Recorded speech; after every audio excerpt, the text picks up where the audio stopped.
Good evening, all of you. On behalf of DAV Centenary College, I would like to extend a warm welcome to everyone in this day 2 of Professional Development Program on Scholarly Publications. This session will be headed by Dr. Rupashri Baral as a keynote speaker. She would be speaking about writing for publishing in scholarly journal. Dr. Rupashri Baral is a professional with more than 10 years of experience in teaching and research. She earned her PhD from IIT Bombay. Currently, she is working as an associate professor in OB and HR area at the Department of Management Studies, IIT Madras. Her key interest lies in teaching, research, training, and consulting.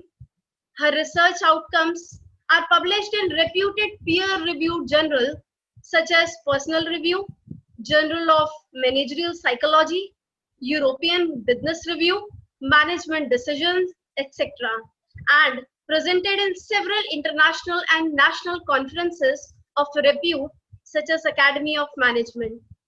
She has conducted several management and faculty development programs covering around 1,200 professionals in last 7 years. She undertook six external and 4 internal funded sponsored research projects. She is currently guiding 5 PhD research scholars. Her professional skill include a complete blend of research orientation and analytical attitude. She believes in hard work, sincerity, and commitment to the given task. So before our speaker starts with the session, I would like to request our guiding source, our officiating principal, Dr. Savita Bhagat ma'am, to welcome our guest and to speak few words about today's event. Over to you, ma'am. Thank you, Uttama. Good afternoon and namaskar to everyone on the second day of the Professional Development Program on Scholarly Publications organized by DAV Centenary College, Faridabad.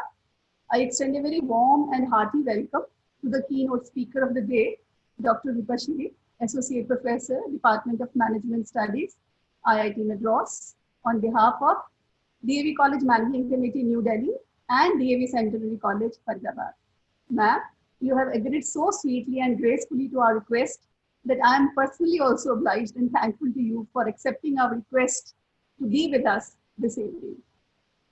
The purpose of this professional development program for publications is that teachers and researchers get to know the intricacies involved in taking their research from desktops and laptops to scholarly journals.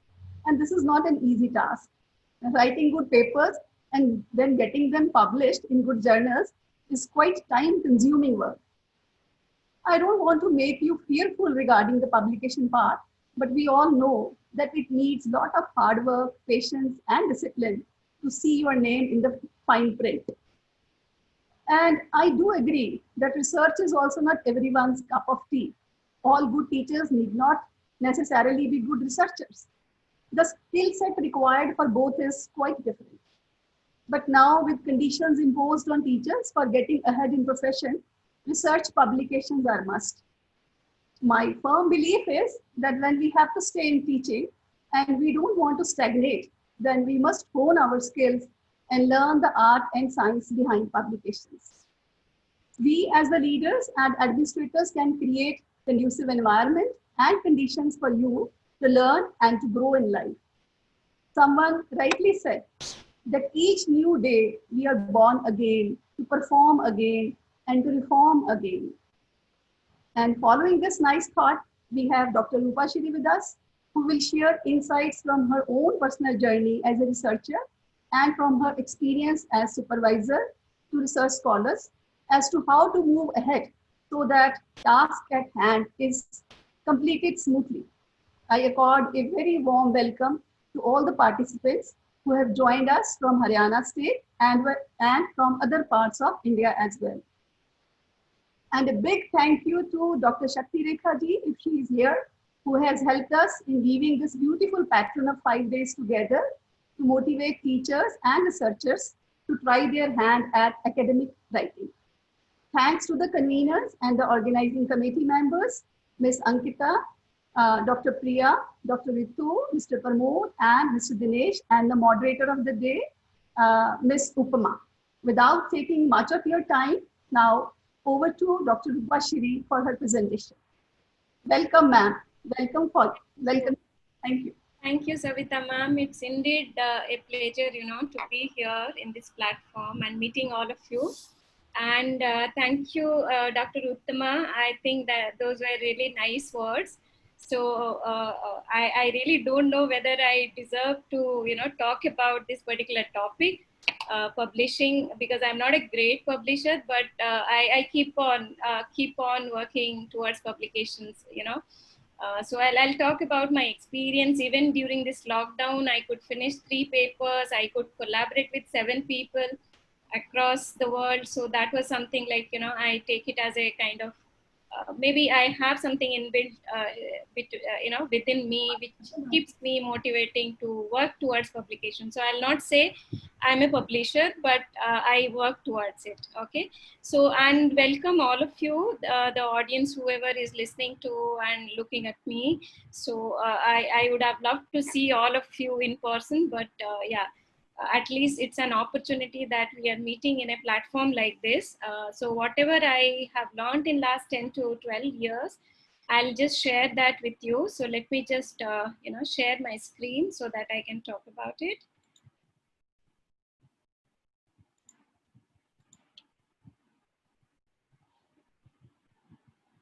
Okay, so is it visible to all of you? Okay. Yeah, ma'am. Okay, so this is what is given to me. The topic is writing for publishing in scholarly journals, right? So that's what I said. I keep on writing. They get rejected also many a times. So, but still I keep on writing. So I'll talk about some tips which makes it happen and some don'ts also, at least from my experience, which you all should not be doing just to get a desk reject, okay? So if you want to find out more about me and my publications, probably you can just Google me. You can find at least some of the recent publications of mine will be definitely there. And I'm always, there. If you want to contact me at any point in time, this is my email ID. So any one of you would like to contact me afterwards also, we can do it. Okay. So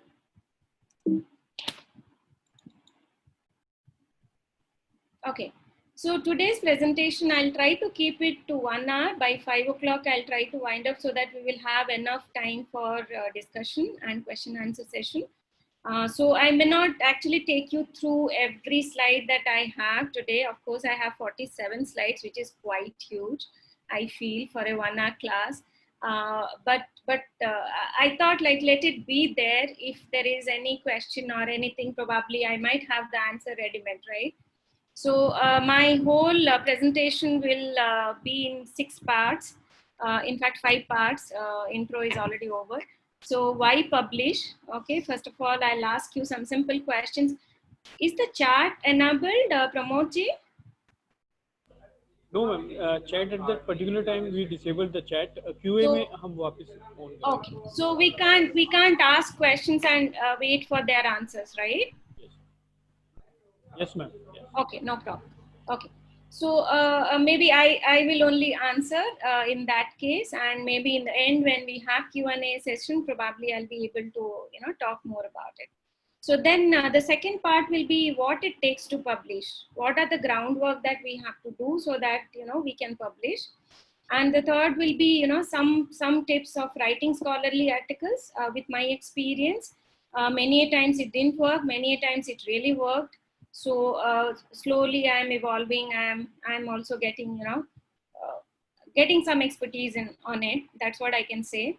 And how to submit the manuscript, and after submission what happens. I think that part I will try to skip because I saw those are the things that you are going to discuss maybe tomorrow or day after sessions.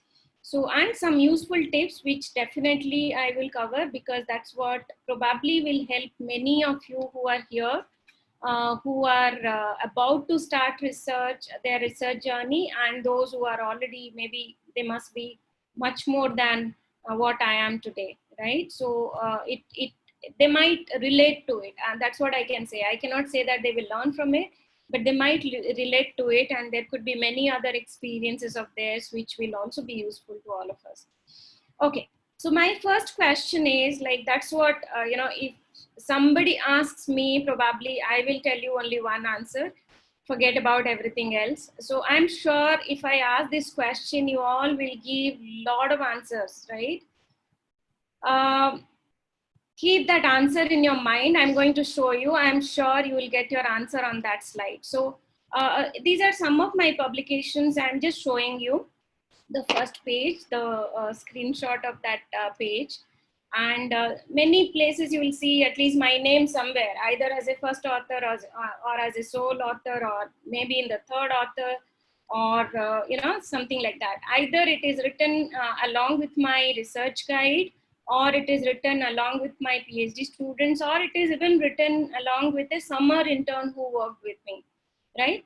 So now in all, one thing I can say, when I see all these papers and my name in it, of course, I get a sense of satisfaction, right? And I feel happy to see my name on it, right? So that's my first motivation to write papers. I want to see my name in many papers like this. Okay.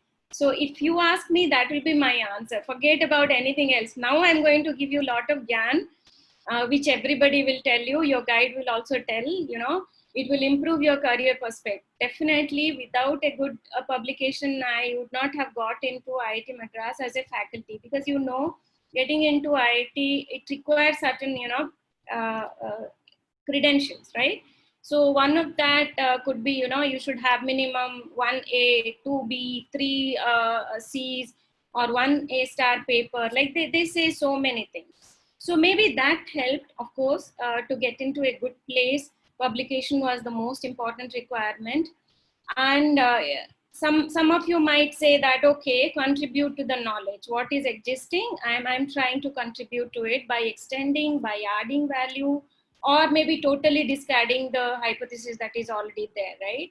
So it will enhance my profile. For example, as I said, my CV today, which went to Dr. Uttama, is just one paragraph, right? So I would love to see that introduction to be 5 paragraphs or even 10 pages when she introduces me next year.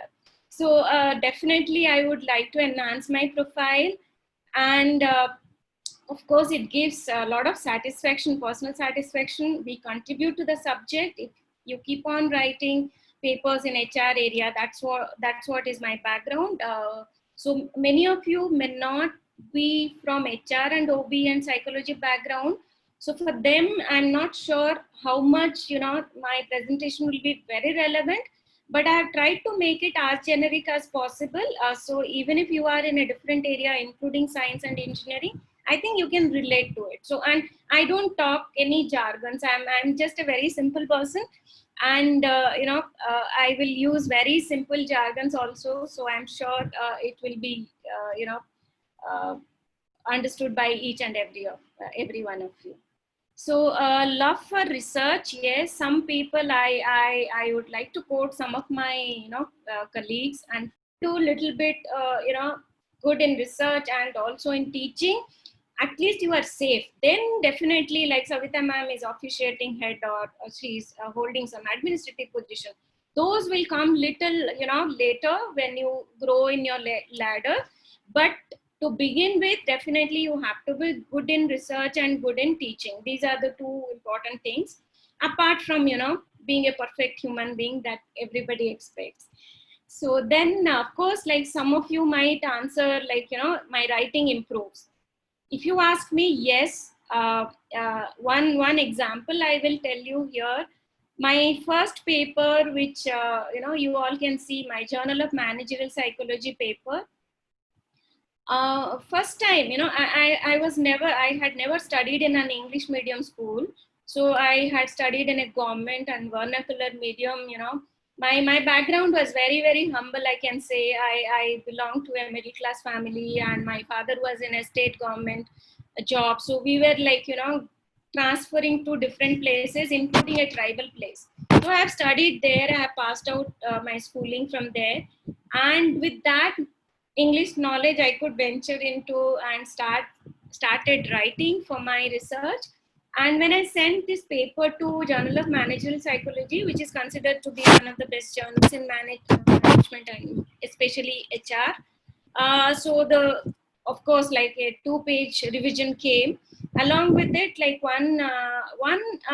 I still remember. Of course, your English has to improve. It has to be proofread. It has to be edited. These were some of the revision comments. The reviewer comments were there, but one thing was there. That never write data was, like I think my data was analyzed using SPSS with regression analysis. That's what I would have written that time.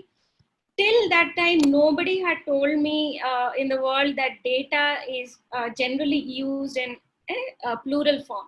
So the editor had written, or the reviewer had written, that data were, not data was. I think that one thing I have never forgotten in last 12 years. So now if you ask me, I'll never make that mistake, So I will never write data was. I will always write data where or data are, right? So this is something I'm just giving an example. So it improves only when you write, only when you get a comment like this. So one of the, in fact, recent papers where it said, you are using commas here and there. So you will not believe, like we have Grammarly software, which gives you a lot of recommendations. You have to use a comma here. Then I went and read more about it, where to put comma, where not to put comma. And I got very interesting findings, that, yeah, I was doing something wrong. So I can tell only when you write and you send it to somewhere, you get these comments because your teacher would not have told you. And maybe your colleague, if they read also, they might not find all these minute details unless and until you give it for a proofreading. So writing definitely improves. And it promotes your work for sure, because I'm working in many different areas. One of that, which is very close to my heart, is work-life balance and women in management and entrepreneurship.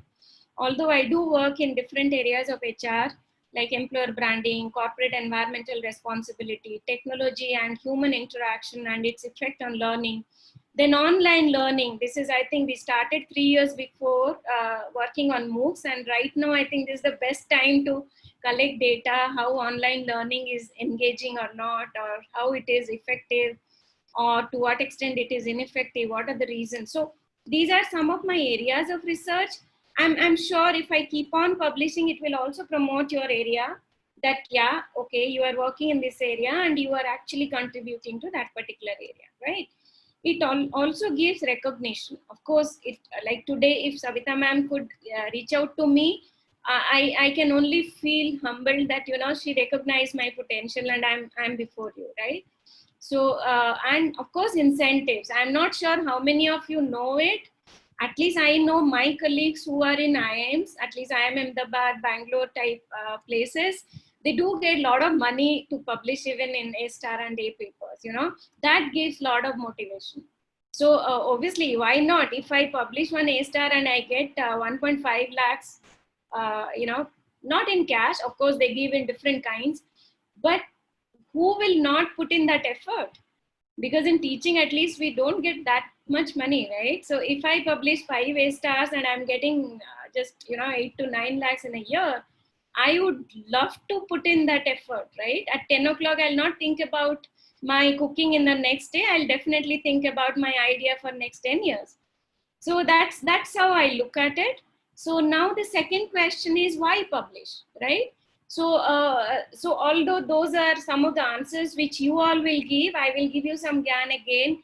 If you keep your, studies and results and ideas secret, then the progress of the science or the field would be slow. That is one reason. Then often you don't really understand what you have discovered until you write it up, right? So that is one way of looking at it. Then, of course, reviews from peers can often be very helpful to point out your mistakes, shortcomings in your writing, your logic and everything. And of course, you become a part of the scientific community. I said I collaborated with 3 outsiders. I wish in next 2 to 3 months, you might get my papers along with some foreign names attached to it. And it's all because I have been going to good conferences like Academy of Management. I do work in areas like women entrepreneurship, work-life balance. So when I went to those, when I published my papers in those close groups, people got to know me, right? So when there was a call for book chapter, there was a call for a special issue, they actually, contacted me. I would not have even known. The publisher, the team actually would have seen me in my paper in one of the conferences, and they thought like maybe she's doing something good in India. We want a representation from India, so let's speak to her. So that's how I could collaborate with at least 3 professors outside, and I could write some papers. And that's how you become the part of the scientific community. So unfortunately, one very reputed conference called Work Family Research Network, if some of you work in this area, you will know it, WFRN. This year, 2020 conference, in fact, I was one of the program committee members. And how did I get that? Only just like ma'am attended my session and she got to know about me, I would have gone and presented somewhere and those people would have known me, right? So you become the part of that scientific community. And of course, to know more about the new developments. So if some of you have already started writing, you would know that the moment you start writing, you have to refer to 20 more papers. And no reviewer will accept if you give the references of 1980s or even 90s now, right? They will always ask you to be updated, give some 2020, 21 articles also we are citing now when we are writing the papers of 2020, because already they are in the pipeline, and it is already before print also you will be able to access those papers. So if that is the case, then actually it is helping you to see what new developments are happening in your area. And forget about everything I said. Just remember these 3 things that is there in the right side of the screen. When you publish your work, one thing is it becomes permanent, right? Otherwise, it will all be in our mind or in our desktop or in some write-up where you would have written something in your notes. We don't want it. So it should be a permanent repository somewhere. Second, it reaches a wider audience. Otherwise, only your guide will read your thesis. I'm telling you, except your guide and the examiner, nobody else will read your thesis ever. So it's better you make it in parts and publish it in different journals so that people across the world will read it. So that is what I meant by it will reach a wider audience. And of course it becomes trustworthy. People will believe you only when you publish it. Okay, only if you say, then probably people will ask for some evidence. Then coming to the second section of my today's presentation, what it takes to publish, which is very important for all of you, right? It's as simple as I showed it here. That means you have to really go through a lot of difficulties, right? That's the picture, that is what it is showing. It's not a simple thing. So of course, like what gets published, first thing is it has to be original. It could be qualitative or empirical, but some originality, some novelty should be there, okay? The moment you start replicating earlier studies, definitely from a good journal, the reviewer will always ask, so what? What is new about it? So original research gets published. Second, rapid communications. For example, if you have seen some of the magazine articles now, even HBR articles, okay, Harvard Business Review articles. So after COVID, after March 2020, I think every week I'm just updating my database. What are the papers related to COVID? And in my area, in last how many months? Just 3 to 4 months. In HBR kind of journal, 7 articles are published.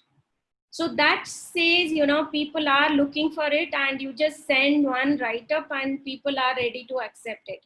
But it has to have a lot of substance. It cannot be just, your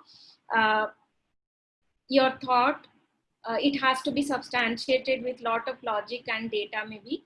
And of course, review articles get published, case studies, book chapters, and even in conferences, we also publish our work. Okay. And what it takes to publish, the bottom line is convince 2 or 3 reviewers. That's what I believe. And you are able to publish, right? But it's not that. It does not end there. Of course, that is the most important thing. If you can convince the reviewers, then the readers have to accept it. They cannot reject it, right? But beyond that, you have to work in some very interesting areas. I'll not say hot area, burning area, although I've written it like that, but work in some interesting topics, okay, which are very timely, which are very relevant. If you work on something called motivation or job satisfaction in HR and OB area at this point in time, probably people will say, oh my God, so much work has been done. What is so new about it, right? So something which is very, very new, very, very relevant to today's context will always get published. People will be interested to read it. Then you should always present a strong motivation or beginning in your paper that I'll talk little later. I'll not discuss more here, and offer new results and insights. So what is so new about your finding? That has to be highlighted. Write really, really well. Okay. Till now, I'm getting rejections. None of my papers have got published in one go. I don't remember. I think I have 44 articles now, but none of them have got published, in the first instance. So, of course, like most of the times, the one comment which will be very common across the papers is writing has to improve. Some mistake in the writing, some typos, some grammatical errors. Maybe the introduction, the reviewer did not like it. They would have given suggestion to me also. Can you change this to this? Can you take it to background, and can you bring it to the introduction? So I think writing well always helps. And as I said, collaboration with others. As ma'am said, some people are good in writing, some people are good in data analysis, some people are good in teaching. Now, if you create a good collaborative team, I think, your shortcomings can be overcome by a strong team member in your team, right? So collaboration helps. That's what from my side, what it takes to publish. So I'll summarize everything in the end. Then the third section is art of writing scholarly article. I think those who have not started writing, this section is going to be very useful for them. So how do I get started? What like, for example, many people think, okay, now what do I write? Okay, what should I be writing so that it will be published? Now, please answer to these questions which I have put in this slide. Do I have a new idea? Do you have an idea to write about it? Okay, if yes, then you should start writing. If no, then please work on it. Have you completed a project that conducted successfully? Maybe a sponsored project, maybe an academic project, maybe an MBA student you have guided, maybe a master student or graduate student you have guided, and one of his or her project is really interesting. And if you think that is there, then probably you have the beginning ready.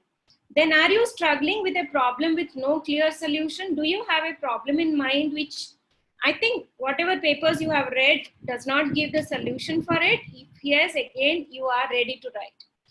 Do you have an opinion or observation on a subject? For example, right now, if you ask me, if the chat was open, I would have asked this question for sure.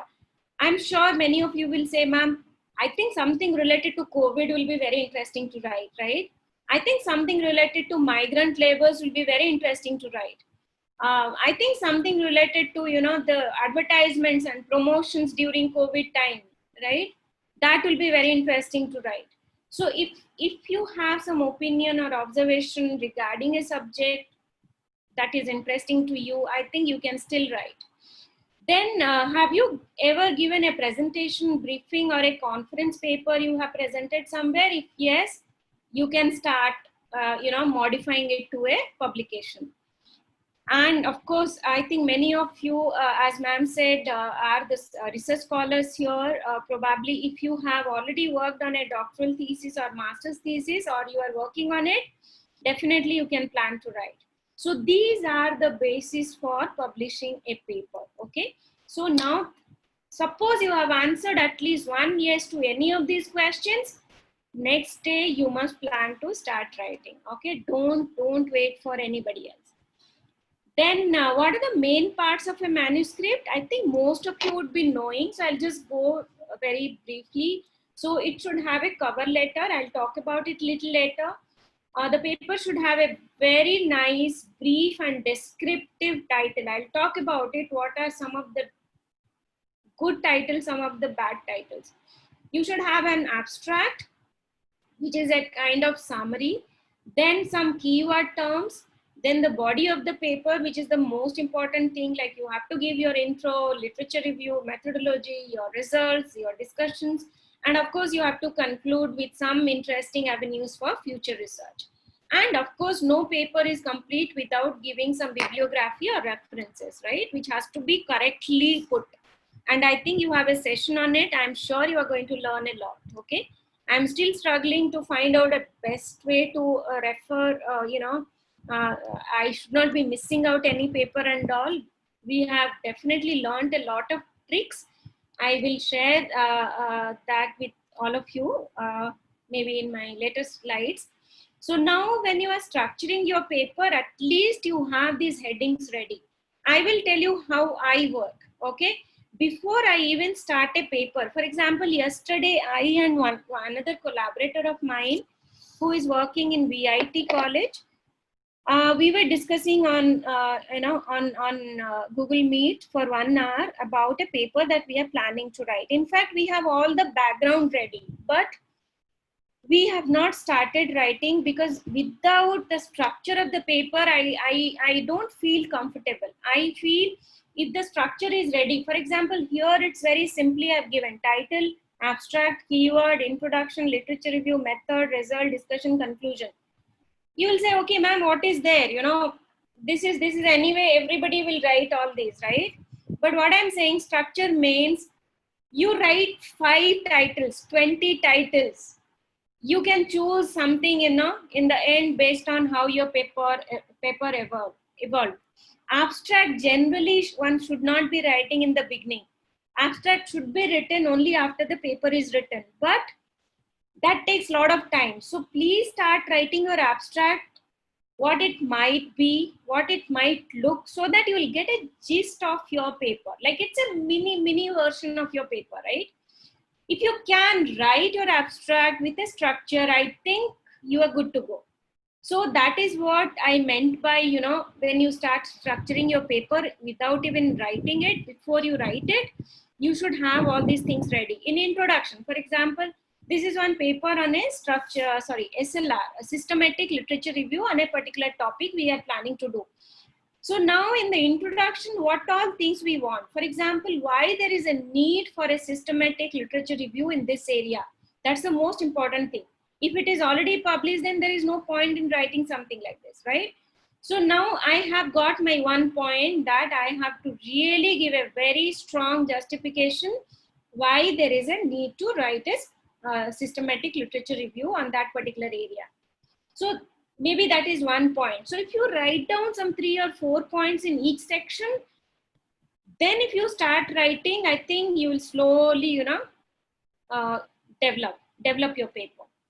So I'll talk little later about it if you could not understand what I meant by structuring.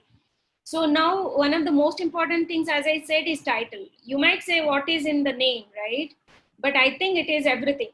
Only by looking at your titles also, some people may feel like reading your paper or may not feel like reading your paper.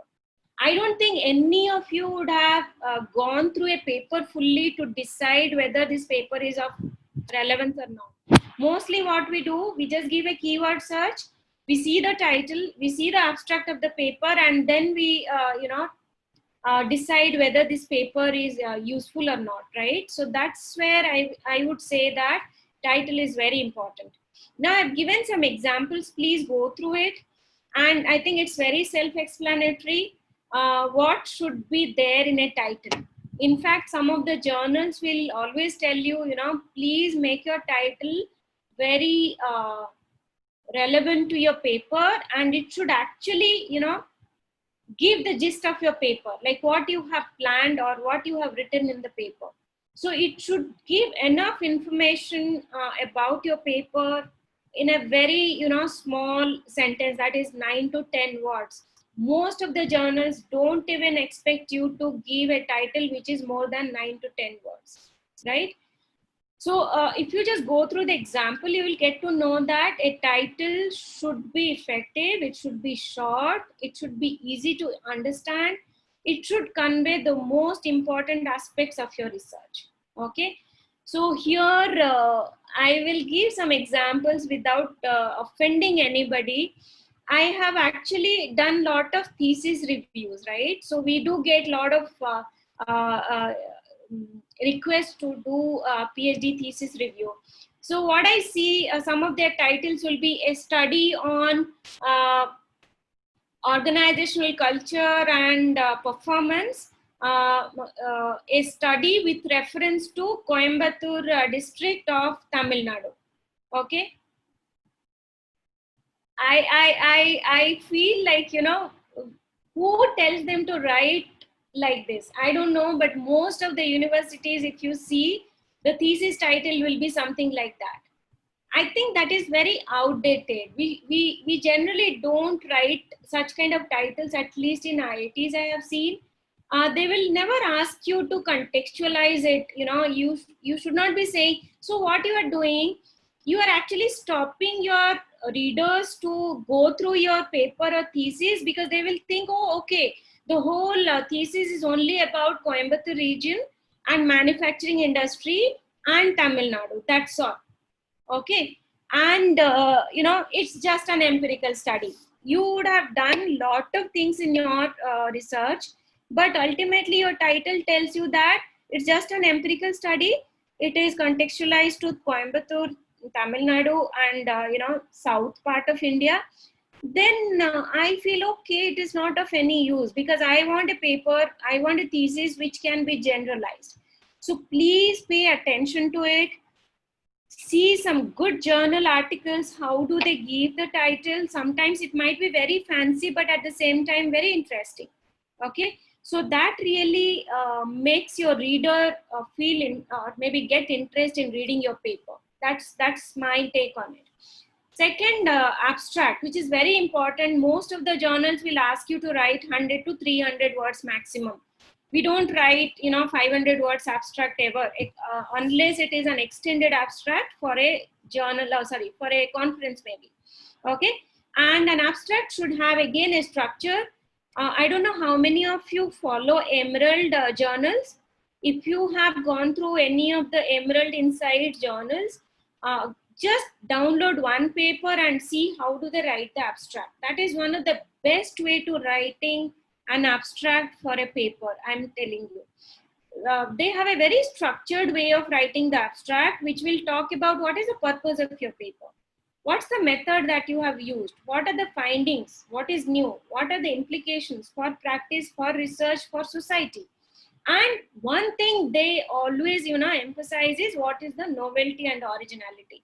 If you cannot provide any originality in your paper, I think in your abstract, then I think the editor is going to tell that, your abstract is not properly written. Okay, please see our author guidelines.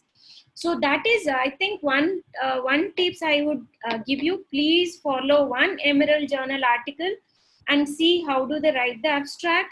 Whenever you write a paper for any journal, please follow that. Okay. Then please have 4 C's in mind. It should be complete. It should cover the major parts of your study. It should be concise. It must be focused, okay, and very crisp and precise. It should be clear. It is readable. It should be organized, and too much jargon is also not needed in abstract. Then fourth one is it should be cohesive. It flows smoothly between all the parts, okay. So if that is there, I think your abstract is again ready. And generally avoid generic statements like the results will be discussed in this paper, methods are presented clearly. These are all generic statements, no need of it in the abstract. If there is something important to discuss, then please tell that. Otherwise, no need to write all these generic statements. Then I am coming to the next important part, which is keyword, because your paper will be recognized only when it is visible, right?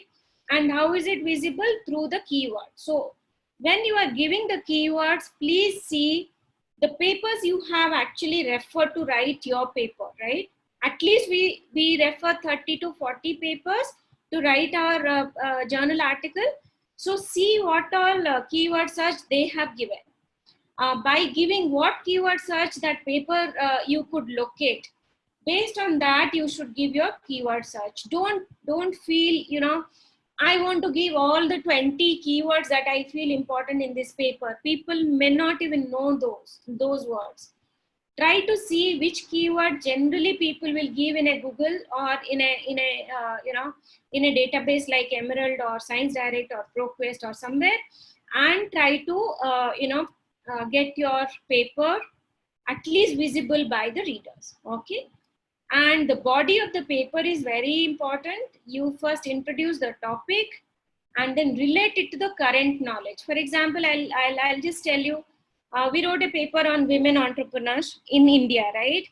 Now we had to give some statistics, the recent statistics with regard to how many women entrepreneurs are there in India, state-wise, what is the breakup, what are the reports. For example, there are a lot of reports called GEM report, MIWE report.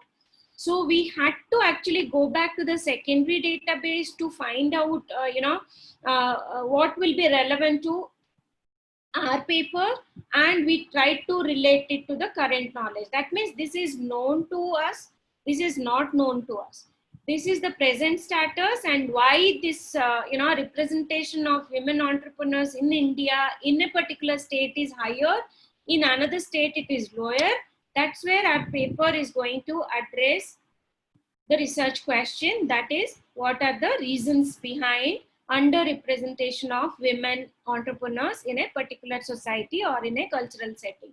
So I just gave you an example from my current research. So that's how you have to bring in a kind of a link between what is existing knowledge and what is not known about it in your introduction. Then please indicate your research gap. That is very important. Then you introduce your work. In what way this research gap is going to be addressed by your paper, your study. Then you please state your research questions and objectives, and then go to the review of literature. Again, I will give you an example. I have seen many scholars just putting, XYZ said this in the year so and so. ABC in 2020 says so and so. They just write one paragraph about each article they have reviewed, but that is not literature review. Okay, you have to collate all the findings by reading the literature and give your insight on it. What is known, what is not known, what is so significant about one particular finding. So that's where literature review has to be a kind of critical analysis of yours of the current state of knowledge about a particular topic. Okay, so I'll come to it little later again.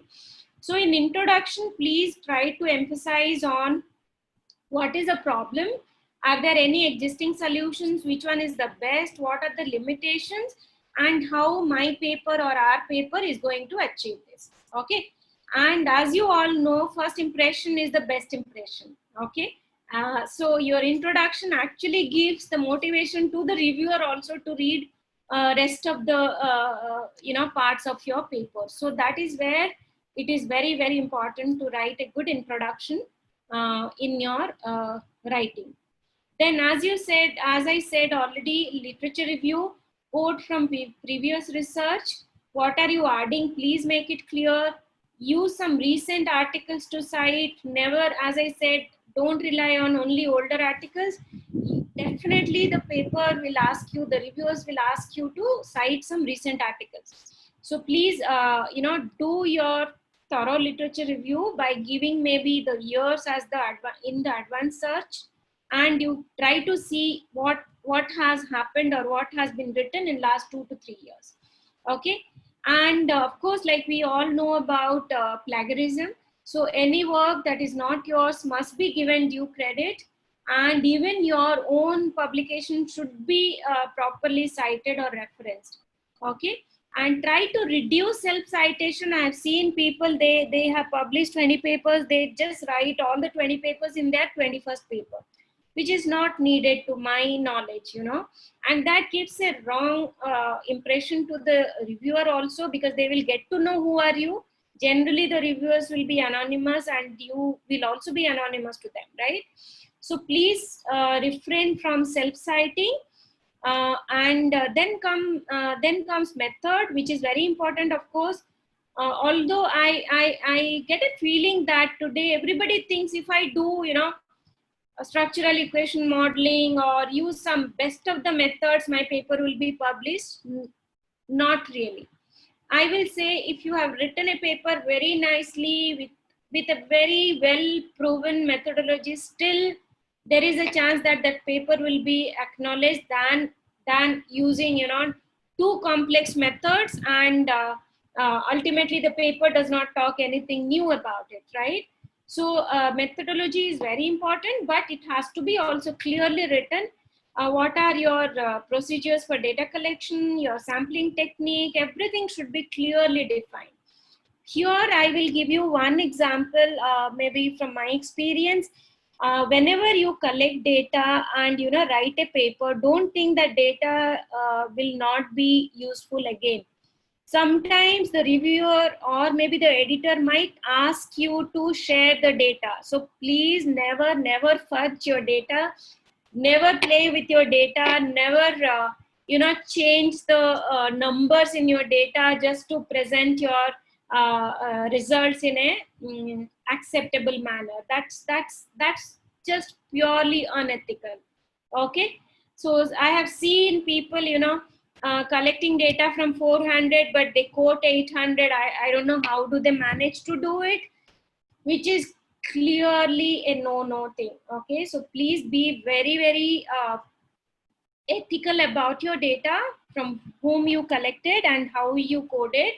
Everything should be written and kept somewhere safely, because tomorrow the reviewer, the journal, they are asking you to write a copyright. Okay, they can ask, and if you cannot provide that database to them, then you will be in trouble. That is one thing from my experience I'm telling you. Then of course the result section is very important, because people will try to see whether your values are matching. If you have done a regression, whether the beta value that you are showing and what you have written in your table and what you are claiming in your findings are syncing or not, right? So that is where you have to pay a lot of attention. Please provide what are the significant results that you found in your research. Okay, and that result should be a kind of feeding into your discussion of your significant findings. So results is again very important. And finding, I think, is the most important part of any paper, apart from introduction to my knowledge, because here you are giving a lot of insights to the reader, right? So insights are not only statistical or mathematical results, but these are the explanations of the results, and present not only the results but also why those results occur, or they came in your research. Then papers without insight will be just viewed as a mechanical. You can write 20 papers like that, but I don't think you will be able to publish in a great journal. Okay, and always explain. This is one suggestion again from my guide, which I will never forget. Okay, he had given two suggestions initially when I started my PhD, and I still remember, even if I'm guiding now so many students, right? One thing he said, "Pani abhi gehra hona baki hai." I will never forget this line. What is that? Whenever I will say, "Sir, now I am done with 30 papers. Shall we start writing?"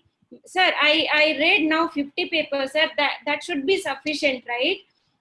Sir will always say, Pani abhi gehra hona baki hai. That means I am not asking you to give me the answer that I have read 50 papers or 100 papers. I am asking you, sir, I got an insight from one paper which will become the basis of my future research.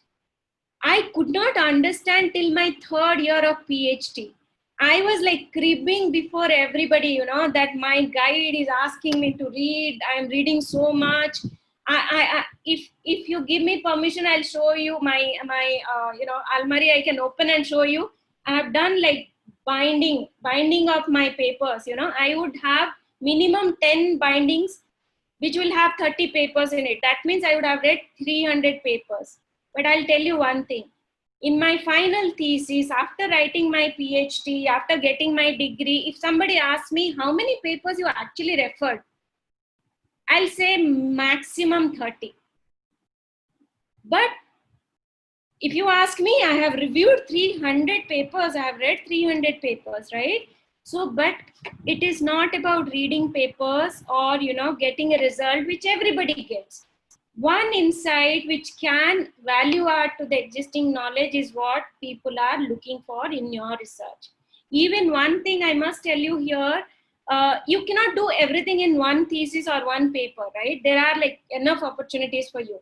But if you are doing only one, addressing one research objective, go to the deep and get the in and out of it. Okay. So that is what I must tell you, that, these are some of my learnings. So again, coming to the next important section of your paper, discussion. That is very important. Mostly I've seen in PhD thesis, at least, people will write a 300-page literature review, right? 200-page results. Okay. But if you see introduction, 5 paragraphs, discussion, 3 paragraphs or 4 paragraphs.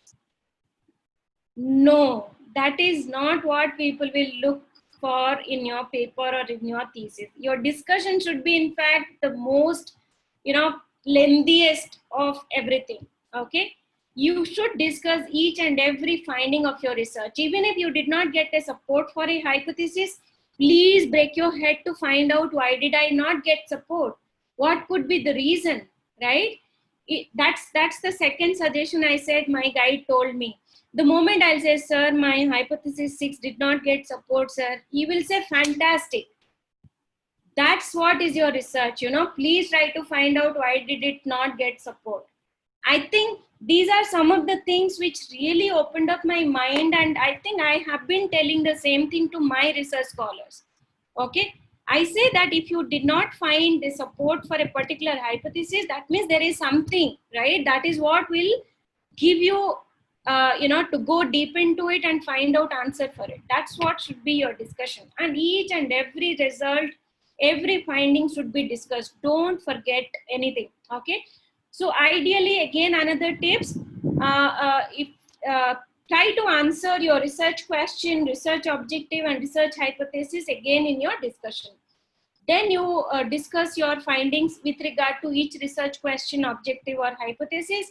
Then it gives the reader because people will not be able to remember what you have written earlier in your thesis or in your paper. So if you write again what was your research objective, what you found, and what is the discussion with regard to it, it gives a very coherent flow. Again, I got this suggestion from one of the reviewers in another paper of mine. And I'm following that till today. I don't think ever any reviewer has said, no, you have to change your discussion section. You have to redo it. Okay, so one suggestion of one reviewer really helped me to write the discussion in a better way. That's what I can say again from my point of view. Again, in your writing, I think conclusion, what are the do's and don'ts? I will say only 1 or 2 things here. Never contradict yourself, what you have written in the beginning and what you are writing in the end. You should not be contradicting. And never start a new topic. Suddenly changing your topic in between is a complete no-no. And don't make very obvious statements. Okay. And always state your limitations. Okay. And of course, the do's are many. Present specific conclusion, which is very relevant to your research only. Don't give generic conclusions, okay? So if you are doing a study on COVID-19, that conclusion has to be regarding COVID-19. You cannot solve the whole pandemic or, overall viral issues in the world. So you cannot say that this is the solution for all viral problems in the world. I think that is what I meant to say, if that example can help you. Then answer the original question, apply the theory and practice, and implication part has to be there in your conclusion. Okay. And writing style is very important. Tell what you want to tell, and tell it and then tell it again. That's what I do. I think this is one suggestion I must tell you. Introduction should be very strong. It should be interesting. Middle part can be technical, but explanations cannot be technical. So it has to be non-technical. And review section has to be critically written by comparing and contrasting your work with prior work. And the conclusion section should also talk about implications of your results, and only which is relevant to your research, not to anything else, okay? And of course, bibliography is the next section, which is important. Accurate referencing, use of referencing tools such as Mendeley. We do use, my scholars and I generally use Mendeley because we have a subscription to it. We put all the papers in the Mendeley, and it really helps you to change your format based on which journal you want to publish. So you can change it to APA format, you can change it to Harvard format, and like that. And always use a consistent format throughout while writing, and never forget to follow the journal guidelines, because that will be the first comment from the editor if you don't follow the journal guidelines. So that is what it is.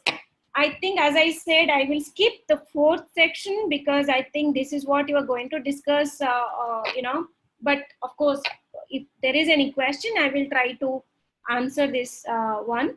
One thing I must tell you, please always make it a habit that you write a good covering letter while submitting to a journal, okay? So the covering letter should actually be addressed to the editor, and you should be clearly stating in what way your paper is important, it will be useful for the readers, okay? In what way it is adding value to the existing knowledge.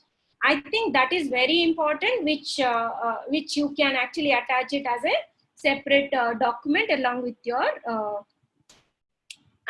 generally people write such cover letters, and we don't encourage that. We generally don't just write that, okay, here is my paper, please consider it and give me your decision as soon as possible, as if like reviewers and editors are sitting just to read your paper. Never do that, okay? So if you don't have a good covering letter, no need to write even such lousy covering letter as well. Okay, so slowly I have learned it. We really take pain to write a nice covering letter if the paper is really of value to the readers. So these all I think you will be discussing. So I will So these are some of the things, like generally we get a lot of rejections, right? So rejection is a part and parcel of every researcher's life. I don't think anybody will get it published in the first place, okay? Even the best of the researchers in the world also will get a revision for sure. They may not get rejection, but they might get a revision, okay? So the tips for this is don't give up, okay? So it's not like, one paper is rejected and you are totally disheartened to write a paper. No, never, never. There is always a silver lining, right? There could be something else which you are not able to write or maybe bring in your paper, which you have to work on. And always ask and listen. For example, sometimes, editors do give a very detailed comment about a rejected paper, or please question them. We have written to the editor also for what reason you have rejected, okay? Then generally they give a very simple example or maybe sentence that it does not fit to our journal, right? So, but then we give them some instances also. These are the papers you have already published. We have seen your journal publications. So you can fight, not fight, but definitely be assertive. And try to improve based on the feedback from the editors and the reviewers. and resubmit it either in the same journal or in some other journal if you think. And some of the pitfalls is like we do claim too much, which is not correct. We plagiarize a lot, most of us. We don't connect the results to the research problem. We don't point out to the limitations. We don't discuss the generalizability of the results.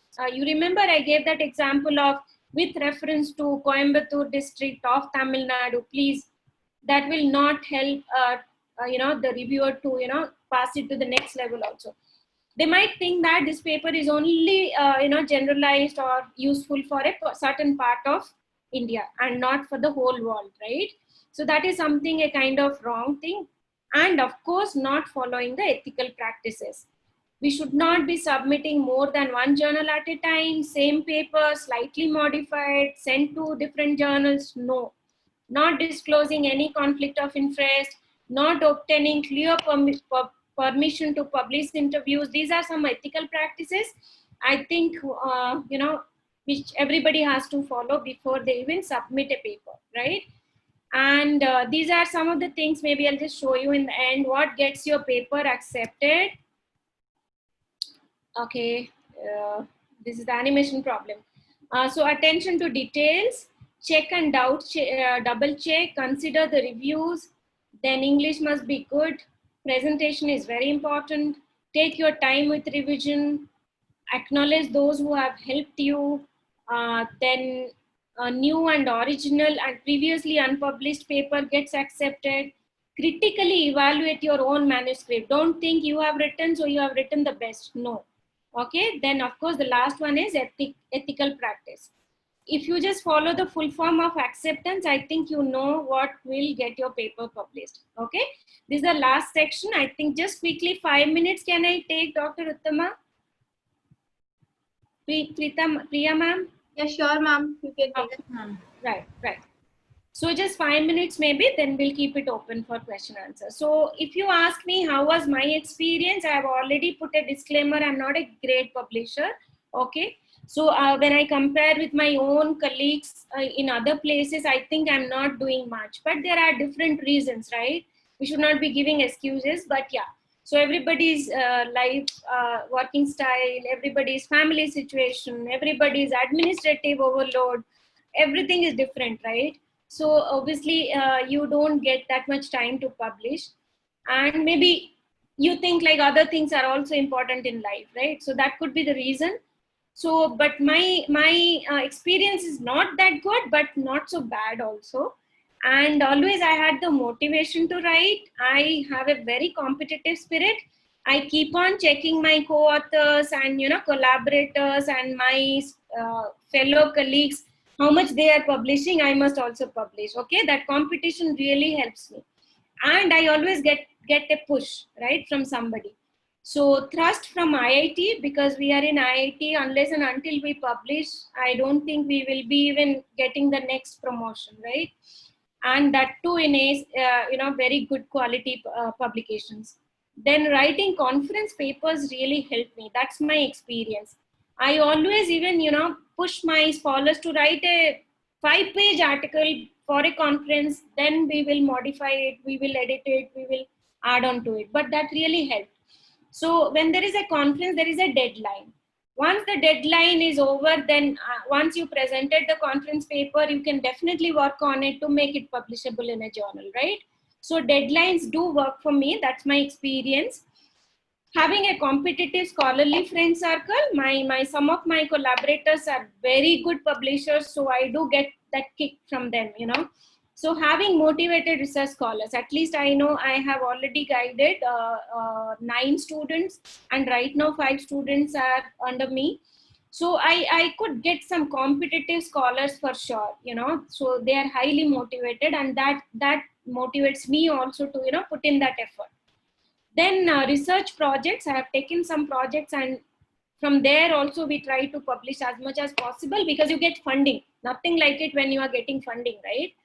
Then having summer interns which you don't have to pay, institute pays, but you are getting some paper or some data collected through them, make them the co-authors and write with them. I think that helped. And I made many mistakes I'm still sitting on my 7 ideas which I had in my PhD days. So I think I could only execute 2 ideas during this lockdown period. Hopefully those 2 papers will be out in some time, but still another 5 ideas are sitting on my desktop, right? So my laptops have changed, but the folder is still there. So that's how I can say my journey is still on. And these are some of the useful tips. Set a goal for self. Strong motivation is the key. Update your knowledge in your area of research, right? What is happening in your interest area. Then get started. Read, reread, and read again. Your paper you have to read. I will say 9 to 10 times before even you submit it. Then send it. Work on the feedbacks. Then resubmit either to the same journal if they give a scope, otherwise to some other journal, and convert papers to chapters and chapters to papers. In that way, your thesis will be done, and also simultaneously you will keep publishing. Convert your conference paper to journal papers and write working papers. At some point in time, you should be working on something. Okay, I kept a deadline every month, at least 1 paper I will try to finish. Okay, it extends, but at least that thing is there in my mind that at least something new should start, either through my scholar or through myself or through some collaborators. Okay, so some working papers will always be there. Then you feel like, you are having your daily yoga, you are getting that energy because you have some papers in the pipeline. That's how I look at it. Then network and collaborate, get feedback from your peers, attend conferences for networking and getting feedback, and don't miss an opportunity. For example, today COVID-19 situation, there are so many papers you can write on this. People are writing on online teaching, people are writing on students' perspectives, people are writing on virtual coordination of things, people are writing on migrant labors, people are writing on work from home. So I have done it. We have written 2 papers. We have collected data during COVID and we have written it. So 1 paper got rejected from one of the A-star journals. So we are trying to send it to somewhere else. But we wrote, okay? We didn't miss this opportunity. That too during the complete lockdown time, during March, we collected data when everything was very new, for everybody. So that's all. My last slide. I love this slide. Okay, have fun in researching and spreading knowledge through your publications. And this line only, as I said, I still remember some of the reviewers' words, some of my guides' words. I will say that tomorrow you will say, okay, Rupasri ma'am's one statement I remember, that is, you don't have to be great to start, but you have to start to be great. So if you want your publication to happen, somewhere you have to start. Okay, so that's from my side. I would love to take some questions, ma'am. Uttama ma'am.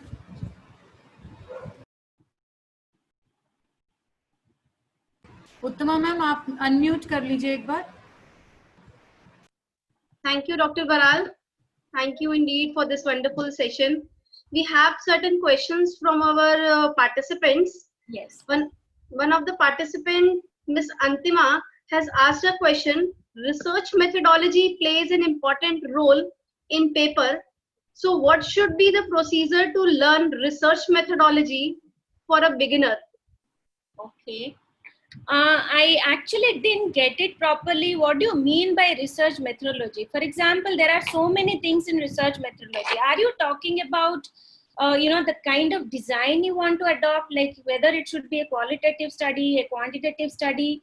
Are you talking about that, or you are talking about the method we apply? For example, we do use a moderation analysis, mediation analysis, or maybe,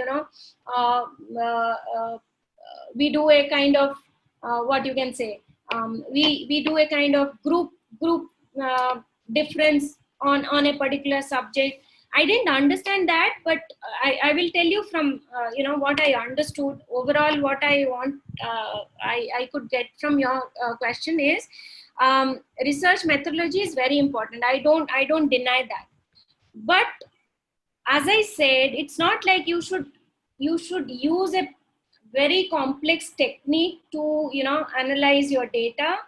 You can even publish a qualitative paper which you have just conducted interviews on 20 people and you have really done a thorough thematic analysis or maybe a qualitative content analysis and you have written a paper and you can still publish. There are journals which actually publish only qualitative studies. Okay, which journal you are targeting, that is most important. Okay, so and the methods, how do you learn? I think today you all are blessed. If you ask me, you don't need a teacher like me. I don't think even I know that much which the internet has, you know. For example, we all learned, in my time we could not even, we were reading books to understand how to do structural equation modeling. Now you go to YouTube, just type Gary Gaskin, okay, James Gaskin, sorry, and his videos are most popular among research scholars across the world.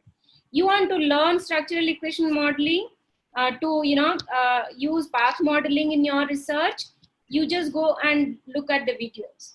There are enough number of websites, PsycWiki, then research methods related, I don't remember right now, but I think you just follow some very tested and valid websites and, you know, videos. I think you can learn the methodology also, okay, what you want to apply in your research. But everything is linked.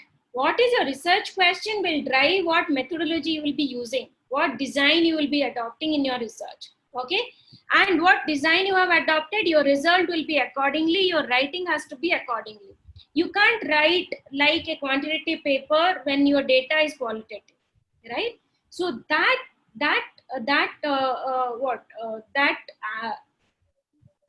decision that you have to only take, nobody else can teach you. Yeah, sure, ma'am. There is another question, ma'am. If the impact factor of a journal is more, how the novelty effect, whether the work should be complex, how undergraduate projects, master thesis and doctoral thesis are different. By Mr. Kamal Tulakdar has asked this. Okay, Mr. Kamal, what I understood, I don't think impact factor journals, like, you know, I'm not going by that, you know, some of the impact factors which we get lot of emails, right? Publish in this journal and this is the impact factor. Please don't go by that. Go to SkyMago, okay?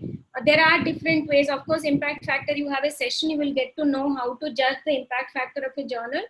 I will say that it's not like all good impact factor journals actually publish only, you know, the novelist of the world. Okay, even a PhD thesis can be novel, even a master's thesis can also be novel. The moment you are confident that what you have done or what your scholar has done or what your student has done has some value, it will add some new insight to the existing knowledge, you just go for it. Don't think whether it is applicable to A-star journal or it is applicable to B journal. But nevertheless, I will tell you one thing, before you even think of publishing in a journal, please go and read the scope of the journal, whether that journal publishes such work, and also try to find out similar papers in that journal. For example, if I have to publish a paper on work-life balance in XYZ journal, I will try to see if they have published ever any paper on work-life balance. Okay, that should be my first criteria than looking at whether it is a PhD thesis or it is a novel work or it's a master's work. So that's how I look at it. Ma'am, you were talking about the rejections of paper. We have one question by Mr. Dilpreet Singh. I got a feedback for my title which said we should never use question mark in our title. Is it true? No, who said that? I don't know which journal was it. I don't know. In fact, if you ask me, some of my papers, they are very, you just go and see maybe Abraham Cyril, my research scholar. Some of the recent papers, you just Google in the same time when you are listening to me. We had question marks in our title, and those are good journals also, right? So I remember one of my social networking paper with another scholar of mine, Abhishek Kalra, that also started with a question mark. What makes social network, SNS, social networking sites work, or what makes it tick, something like that. I don't know, but if that is the comment from the reviewer, then it's better to accept it and change it. Nothing will, nothing will happen. If you can accommodate the reviewers, if you start fighting with them, it is not good for you. But it is not true. I really don't know. In fact, some of the journals will like some fancy titles also, but it should make it clear also what you want to address in your paper. Ma'am, one more question by Mr. Yogesh. Please elaborate the categories of paper as you mentioned, A star, A, B or C categories. Okay. I'm sure in that impact factor citation session, you are going to learn about it. But I will tell you one thing, what I follow. Okay, I can share that also with you. Just Google ABDC journal listing 2019. ABDC, Australian Business Council Deans Association, right? That's what it is. So ABDC journal listing. If you are in management field, I'm not sure about other areas, sorry. But for management field, we do, go by ABDC listing where it is clearly written which are the journals in your area, which are A star, which are A, which are B, which are C. In fact, if you ask me if I can share my Excel sheet, you will know my next 5 ideas or 5 papers that are in pipeline. I would have already searched which journal I'm going to target. And there will be also a backup journal. For example, first it will be a star or A, depending on what kind of paper it is. Then if it gets rejected, then I should have a backup. Like that only, I do highlight everything. All my A stars will be green colors. All my A's will be light green colors. All my B's will be yellow colors. So I know these are the journals I must target. So just Google it, download it, keep it in your desktop. And whenever time permits, in your area, there are codes. For example, in HROB 1503 is the code. I just filter it 1503. These are the journals, 100 journals. I just, filter them, rank them, sort them as A star, A, B, and C. That's all. So I have the list with me. So I don't mind about anything else.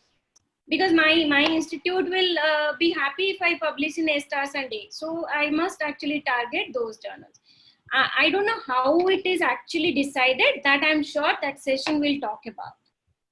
Mostly it is based on the citations last 2 years, and lot of technical issues are there which I cannot explain.